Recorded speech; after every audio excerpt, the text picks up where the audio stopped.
Hello and welcome to the Court Jester, your weekly dose of medieval absurdity. I am Nathaniel, medievalist and storyteller, and before I start with today's story, I have an announcement. If you're listening to this, you probably like stories, and you probably like medieval stories in particular. And given that the topic is rather niche, it might be that you're somewhat academically inclined.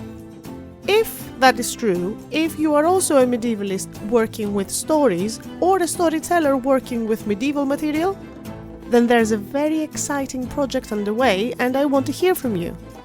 I am putting together a book about the Middle Ages and storytelling and how we tell them and many other things, and I will put a link in the show notes, go have a look, and if you're interested, please get in touch.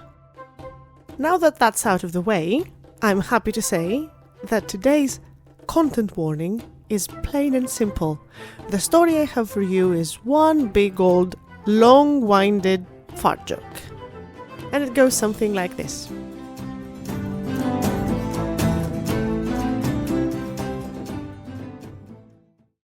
The heavenly realm of our Lord is where the just reap their reward.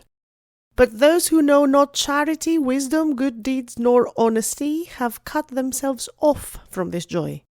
And I really don't think anyone who lacks humanity could ever expect to make it into heaven. I say this especially for peasantry, who don't particularly like clergymen, and I don't think God is saving them a seat in paradise. The souls of peasants are entirely unfit, vulgar, inappropriate, and bad in every way, so they have been already commended out of heaven. Naturally, you'll think, well, are all peasants going to hell? The good news is that they're not. And I'm going to tell you how that happened, because they were supposed to. But one day, one special day, there was one peasant who was feeling unwell, and the entirety of hell were making preparations to admit his soul.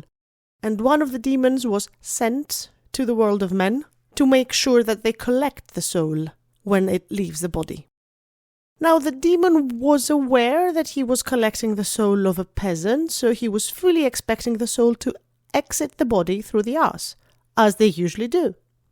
So he was waiting next to the deathbed, holding a leather back up to the man's rear, convinced that this is the way that the soul will pass when the time comes. What the demon did not foresee was that the peasant had made preparations, and to make sure that his soul doesn't end up in hell, he gorged himself beforehand with beef cooked with garlic and a lot of fat, and everything smelly and fatty that he could lay his hands on. And so his guts and belly were so swollen, taut like a drum.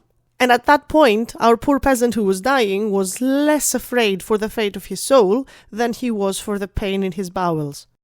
Rather than praying to die, he was praying that he could manage a big old fart. But the end was coming near, and as it was approaching fast, he strained and he forced and he put all his effort into it. He twisted and rolled and writhed until at last his last breath went out with his last fart. The bag filled up, the imp closed it, and ran to the gates of hell, hopping along, feeling very pleased with itself, thinking that this is a very full bag, so it should be a pretty heavy soul I'm bringing to the devil. You could hear all of them jumping and hollering as they saw the imp approaching with its heavy and round bag. "Show us," said the devils, and the imp dramatically threw the bag in the ground. The bank burst open and the peasant's fart spread all over hell. And then you could hear the devils wailing, wiping tears off their eyes and cursing the peasant souls forever. So much they suffered that on the following day they held a meeting and agreed to make it law that from that point onward, no one in hell would take any soul a peasant expels. There's no avoiding it, it smells. And for that reason you have heard, a peasant soul can't go in hell. But where do they go if they don't go to God and they don't go to the devil? It seems to me that they're going to a special domain. It's called Cuckoldia, and it's where they meet all their old friends.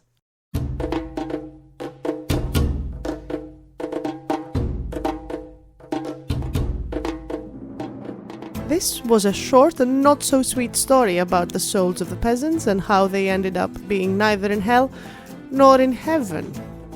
If you liked what you heard, please subscribe to the Court Jester, here or wherever else you listen to your podcasts, and tell all your friends about it.